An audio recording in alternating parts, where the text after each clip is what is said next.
Okay, I'm finally digging back into this conversation about whether Eddie has naturally curly hair or if he perms it. There's probably going to be like one or two more parts past this even, so I hope you like info dumping.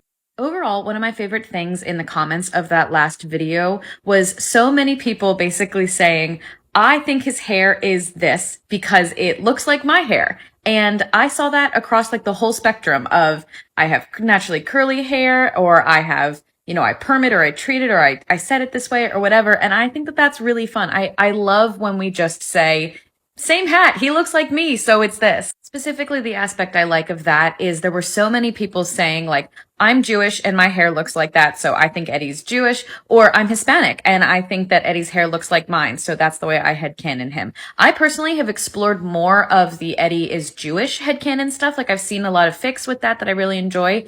I haven't been able to find as many fics that explore him being Hispanic, but I really want to read some. So if anyone has any recommendations, please drop them here. I would love to like explore that a little bit more. So collectively, those sort of cultural background headcanons are my favorite reasons for thinking that he has naturally curly hair. And then the other thing I really noticed in the comments was sort of the reverse. A lot of people saying like, it's not natural or permed because it doesn't do this thing or look this way. And so I wanted to dig into that a little bit. So specifically, I kind of saw this belief a lot that because of the way that it reacts when it gets wet, it can't be a perm. And I don't know if that's like a misinterpretation of the information in Legally Blonde, but you can get a perm wet and it mostly reacts just like regular hair after that 24-hour period. So permed hair looks like regular hair. The other facet to that argument that his hair would or wouldn't naturally react a certain way is the fact that it is a wig. And so we can have our like diegetic, like in the text reasons for thinking something, but we also do have to take into account, or it's fun to take into account some of the extra diegetic reasons that inform things. I personally wasn't aware of how many characters are wearing wigs. I didn't realize that Nancy was, and I actually think that her wig is the best case for Eddie's hair is a perm.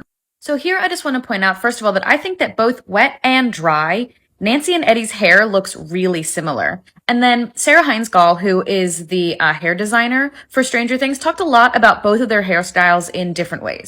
For Nancy, she specifically talked about developing the perm look. And then for Eddie, she talked a lot about developing the mullet look, which was referencing Eddie Van Halen specifically. I think when a lot of people think of perms, they think of really tight ringlets, and that is definitely a style, but there are many other styles, as we see from Eddie Van Halen and from Nancy. And me. And now in the next part, I'm going to go through all the reasons why people think Eddie wouldn't get a perm and why I disagree. So a big thing that people bring up is the idea that Eddie doesn't have the money to get his hair permed. And even if he did, they don't think that he would spend that kind of time and attention on his look. So I'm going to walk through those a little bit. So starting with price, there seems to be this impression that perms were exorbitantly expensive and really time consuming and energy consuming. And based on having talked to my mom and her friends and some hairstylists who were doing hair in the 80s, I kind of disagree. So my mom and her friends were all pretty low income, and they still remember going to get their hair permed or doing it themselves to each other with box sets, like every few months, and it being something that you went and got done, but they didn't remember the price as ever being like impactful to them. And the hairstylists I talked to said they remembered the box perm sets being about $4, which is like $10 today. And the thing is, a tube of Manic Panic is like $12 or something. And I fully think that Eddie is the type who today would be going out, getting a box set and just doing it at home himself. And then the other thing is, I think even if it was a bit more expensive, Eddie would still do it based on the prices of other things that we know that he has.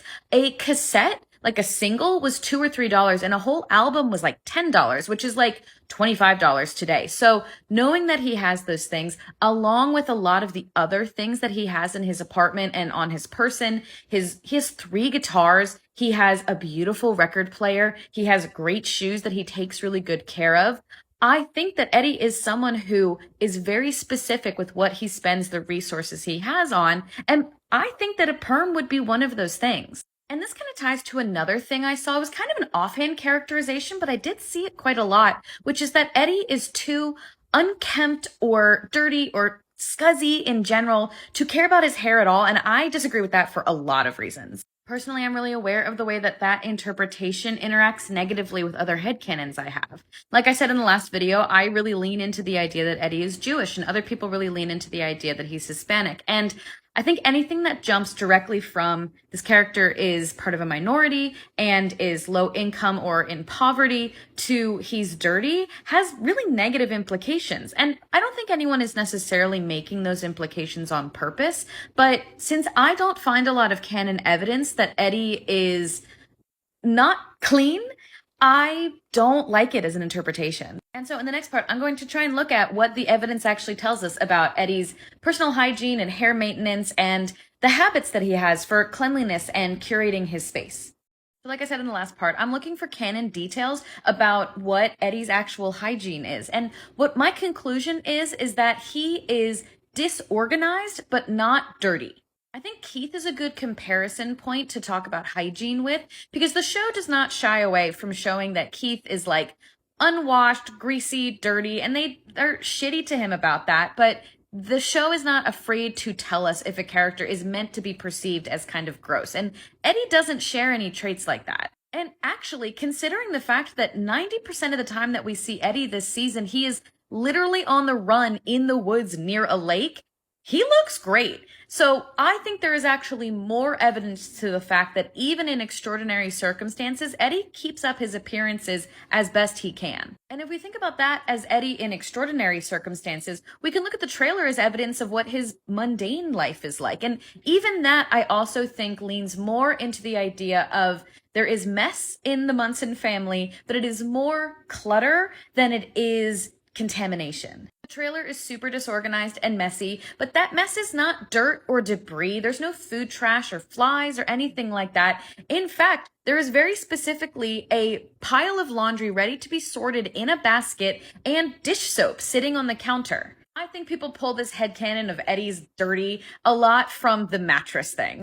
But the thing is, there's a water stain in the corner of Eddie's room. It's the only place in the trailer that we can see that has like a contamination thing rather than a mess thing. And I think the stains are probably just water and that he moved his bed out from underneath it at some point. But the majority of the trailer is just the most specific clutter I've ever seen, because Wayne seems to have the biggest collection of trucker hats and mugs that I've ever seen. I actually really love the idea that Wayne was a trucker before he took Eddie in, and I headcanon that they planned a huge road trip for after Eddie graduated. And it is Wayne here also that is part of my final pitch for why I think Eddie box perms his hair. So one of Eddie's guitars has "This Machine Slays Dragons" written on it, which is a reference to Woody Guthrie's guitar, which had "This Machine Kills Fascists" written on it. And even before I saw this, I and a lot of people had been headcanoning that Wayne raised Eddie on a lot of pro-union, like, country music, and this just really tied it together. One of the things that is annoying about box perms is trying to do it yourself. So I just want you to picture this scenario. Eddie sitting on the floor holding his guitar, Wayne sitting behind him on the couch or bed, putting rollers in his hair, and the two of them singing the songs that Wayne raised him on. So like I said at the beginning of all this, there are some natural hair headcanons that I really love. I have a lot of reasons why I think he perms his hair anyway, but this scenario is kind of the cherry on top for me. And now I'm done for now. Thank you. Goodbye.